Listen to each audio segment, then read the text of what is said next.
Con la compañía de ustedes siempre bien, estimado Vicente. Así es que aquí un saludo para ti, para el economista Calderón y para toda nuestra audiencia. Alegre y feliz, mi querido doctor, como tiene que ser todos los días.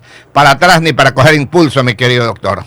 Efectivamente, y al mal tiempo, buena cara. Y con todo lo que estamos viendo en el país, creo que únicamente somos nosotros quienes tenemos en nuestras manos la responsabilidad de sacarlo adelante. Allá iba, doctor. ¿Qué le parece la posición de la Asamblea Nacional hoy por hoy?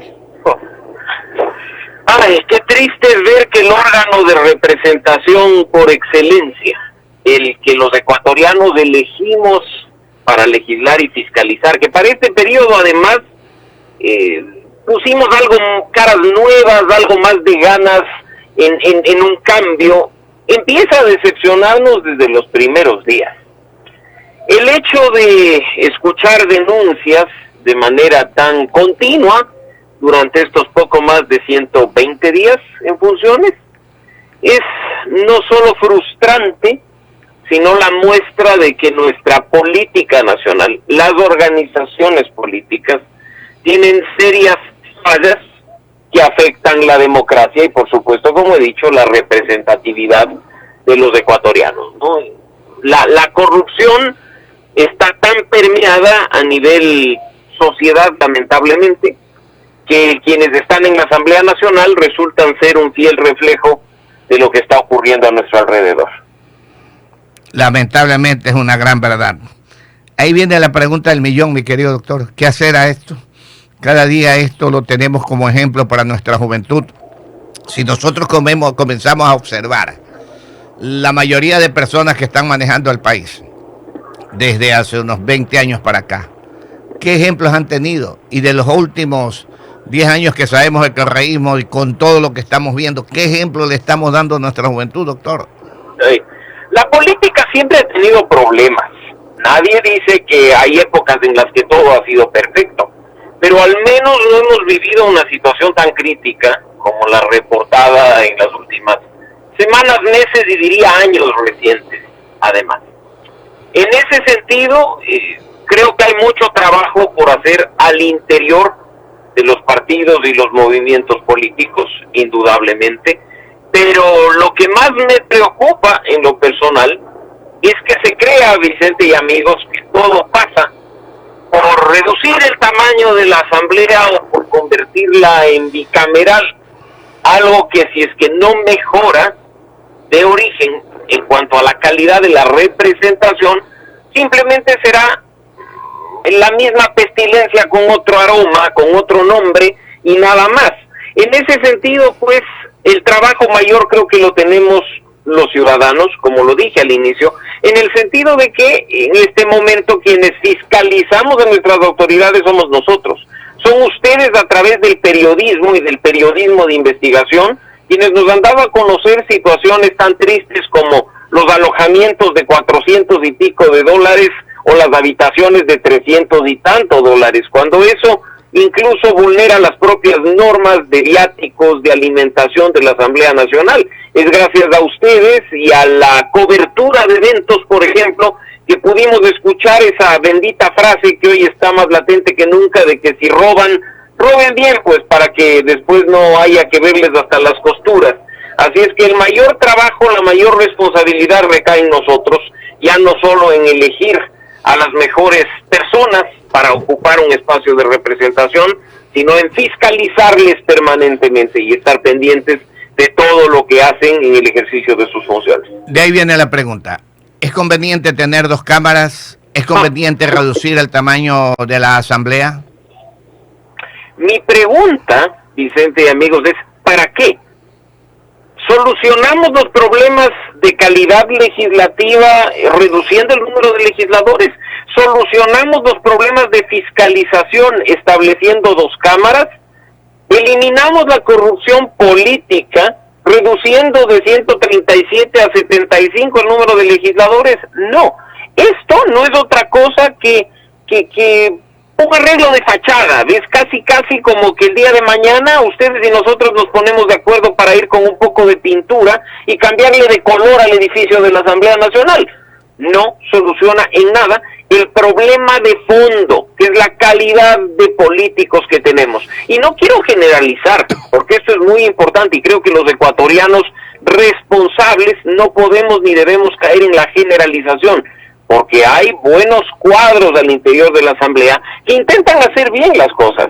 Lamentablemente, estos hechos que empañan el accionar legislativo sobresalen y terminan siendo, como dice el refrán popular, una borrada de codo respecto de lo que se ha hecho con la mano. Ahí viene otra pregunta, 22 para las 8, 22 para las 8, 22 minutos para las 8. Estamos conversando vía telefónica con el doctor Mauricio Alarcón, analista político residente en la capital de la República. Doctor Alarcón, ¿usted cree que para ser candidato asambleísta, y no solamente asambleísta, sino a cualquier posición de elección popular, debería de existir un filtro mínimo para que sean candidatos? Sí debería existir un filtro, pero ese filtro, Vicente, no pasa por poner requisitos más exigentes en la Constitución o en la ley orgánica de la función legislativa. Pasa por un filtro de controles éticos y de integridad al interior de las organizaciones políticas. Pasa por procesos de democracia interna reales, no procesos de selección de candidatos mediante el voto de aplauso, como se ha hecho en muchos partidos y movimientos durante los últimos años, ¿no? Creo que ahí está el verdadero filtro pendiente en el que hay que dedicar mucho tiempo y esfuerzo. Esperemos que esto efectivamente se dé, porque incluso si revisamos un poco la historia de nuestro país, nos daremos cuenta que un título universitario no es garantía de integridad absoluta, o que incluso profesiones que podrían considerarse incompatibles con el ejercicio político terminan transformando un país. Recordemos, por ejemplo, que quien en los años 1920, 1930 fue gestor de las mayores transformaciones, por ejemplo, a nivel económico, Isidro Ayora, era en definitiva un ginecólogo y un partero, como se conocía en aquella época, ¿no? Y ahí el resultado, que un ginecólogo, un médico, terminó pariendo un país mejor en una época crítica en la que incluso tuvimos gobiernos sucesivos, creo que cada 5 o 6 días. Pero son excepciones que realmente cubren las reglas, son excepciones, pero en su gran mayoría, lo que hemos, desde que tengo uso de razón hasta el día de hoy, yo creo que los mejores congresos que se dieron en su momento fueron cuando existieron las dos cámaras. Tremendos oradores que se daban, un Raúl Clemente Huerta, un Velasco Ibarra como orador, como presidente dentro de la Asamblea, un Raúl Clemente Huerta, un mismo Arosemena, Carlos Julio Arosemena, y muchos de ellos, un mismo León Febres Cordero después. Así es. Vino la dictadura y después volvió la democracia, y vaya a ver usted la calidad de asambleístas que hemos tenido. Buenos oradores, creo que desde que tenemos la nueva democracia, desde el 79 para acá, no me acuerdo de uno, no sé si usted se acuerda de un señor orador. Creo que contados, Vicente, con los dedos de la mano, incluso más allá de simpatías o antipatías ideológicas. Yo sí recuerdo de esa época un Jaime Hurtado González, por ejemplo, diputado del MPD, un excelente orador, y una persona que además, más allá, como digo, de las diferencias que pudo haber tenido con las fuerzas políticas mayoritarias de la Asamblea Nacional, supo tener una presencia y supo tener una propuesta más allá de la crítica. Diputados también, recuerdo yo, de la línea de la izquierda democrática, como Wilfrido Lucero o como Guillermo Landázuri, y creo que hay, pero pocos, por supuesto que sí, pero si nos remontamos a la última década, es muy difícil en realidad hablar de legisladores de calidad. Y de nuevo, esto creo que pasa no porque las normas sean más flexibles o porque no tengan suficientes requisitos, sino por el simple hecho de que las organizaciones políticas han actuado irresponsablemente al ni siquiera darse el tiempo de aplicar un filtro tan elemental como buscar en la página web de la función judicial si su candidato tiene procesos pendientes, temas que ni siquiera vienen al caso muchas veces, pero que después terminan estallando en grandes escándalos por estafa, por deudas de alimentos y un montón de cosas que afectan a la larga la imagen de nuestro órgano de representación, de la Asamblea Nacional. Es un hueso duro de roer esta situación, mi querido doctor, pero bueno, No lleva 4 meses todavía el gobierno del presidente Lasso. ¿Cómo lo ve usted? Hay que destacar como punto de partida lo positivo, por supuesto, el haber cumplido con una promesa que creo que muchos acogimos con escepticismo, la de la vacunación. Tener casi ya ahora 10 millones de ecuatorianos vacunados es un éxito, por supuesto que sí. Nos ha puesto en el radar internacional por una campaña exitosa, por una gestión exitosa, es indudable, pero aún hay mucho pendiente, porque si bien es cierto que había una prioridad durante las primeras semanas y meses de gobierno, no podía ni debía descuidarse lo demás, con una crisis económica, con una crisis laboral, con una situación de inseguridad tan grave como la que se vive, por ejemplo, en la provincia del Guayas. El país espera propuestas, respuestas y acciones, algo que hasta el momento desafortunadamente se ha visto, pero con mucha tibieza, que ya superada la etapa de vacunación, que por supuesto le da un buen capital político y de legitimidad al presidente de la República, se puedan concretar acciones que beneficien ya a todos los ecuatorianos para reactivar el país, no solo económicamente hablando, y poder empezar a gozar entre todos de una situación estable, de una situación tranquila que nos beneficie a todos. La tendencia va hacia allá, aparentemente. Por ejemplo, una de las cosas que realmente nos ha alegrado mucho son los datos que nos da el IES en estos momentos, de que se comienzan a asegurar más personas al Seguro Social después que salieron tantas. O sea, esa tendencia realmente da la impresión de que el país va mejorando. La apertura de los aforos, por ejemplo, en el transporte interprovincial, subir al 100%. La apertura del aforo del partido Barcelona con Flamingo aquí en Guayaquil el día miércoles que viene al 30%. Realmente son tendencias que dan esperanzas, mi querido doctor. 15 y las 8. Efectivamente.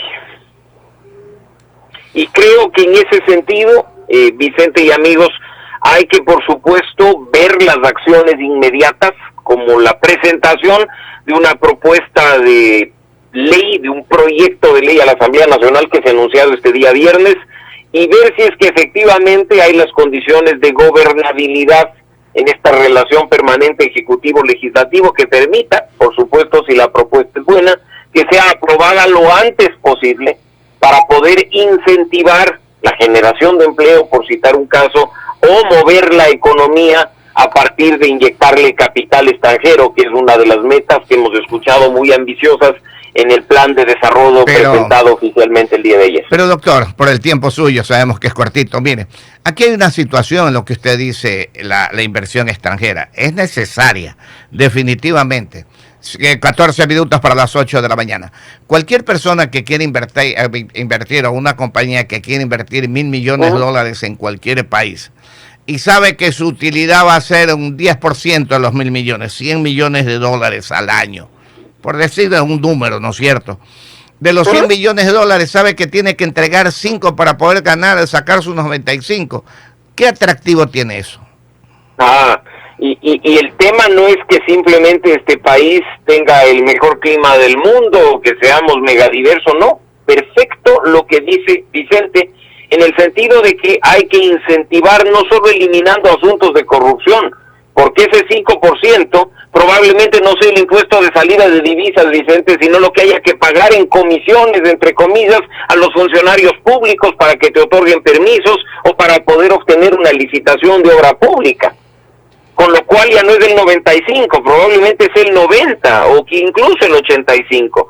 Aparte de mejorar los aspectos de integridad y de transparencia, de honestidad en el sector público, creo que también es fundamental darle al inversor extranjero seguridad jurídica, el hecho de saber con qué reglas de juego entra y que esas reglas de juego se van a mantener mientras del tiempo que permanece en el país. Imaginémonos lo que sería que en la noche de hoy Barcelona sale a la cancha de juego con unas reglas como las que todos conocemos en el fútbol y a los 15 minutos el árbitro pita y dice, pues no, ahora los jugadores de Barcelona van a estar en la cancha saltando en un pie mientras los de Flamengo corren libremente con las dos piernas. ¿Qué va a pasar? Se genera una situación de desventaja y pues en definitiva hay alguien que tiene mayores probabilidades de éxito porque se le está afectando al otro. Y eso es lo que pasa con la inseguridad jurídica. Entra una persona acá al país y cree que puede invertir con unas reglas de juego claras, y a los 3 meses la Asamblea Nacional le tumba la ley, aprueba otra cosa, le cambia las condiciones de juego, le espanta y sale corriendo, ¿no? Así es que hay que trabajar, por supuesto, en luchar contra la corrupción, pero también en estabilizar las normas que permitan que quienes quieren invertir en este país lo hagan definitivamente con confianza. Con confianza, por un lado. Por otro lado, la corrupción. Es que la corrupción está realmente incrustada, no solamente en los tramos más altos del Estado ecuatoriano, sino en las instituciones o en los empleados medios, y que realmente esa es la gran mayoría que tiene detenido totalmente al país. Por Dios santo, un contrato, para que usted pueda hacer un contrato, cualquier cosa, lo más simple, tiene que pasar por una serie de procesos y que todo el mundo le va pidiendo su billete. Así es, o su incentivo para hacerlo más rápido, para otorgar una licencia de manera más ágil. Así es que eso hay que cambiar. Eso es algo que genera atractivo al inversionista, ver honestidad, ver transparencia, ver agilidad en los trámites. Así es que este gobierno tiene la posibilidad de, durante estos 4 años, cambiar esas malas prácticas que han sido evidentes, públicas y notorias durante todo este último tiempo. Así es, mi querido doctor, le agradecemos mucho, son importantes sus comentarios y lo esperamos en otro momento. Me dijeron tanto tiempo nomás porque el doctor tiene otras entrevistas. Siempre un gusto, Vicente, mi querido economista, un abrazo a la distancia y un saludo a nuestra audiencia. Aquí estaremos para seguir analizando lo que ocurre en nuestro país, en la política nacional, y esperemos que siempre sea en mejores condiciones. Ese es el deseo de todos los ecuatorianos, de todos nosotros, mi querido doctor. Y allá tenemos que ir, definitivamente hacia allá tenemos que pelear e ir.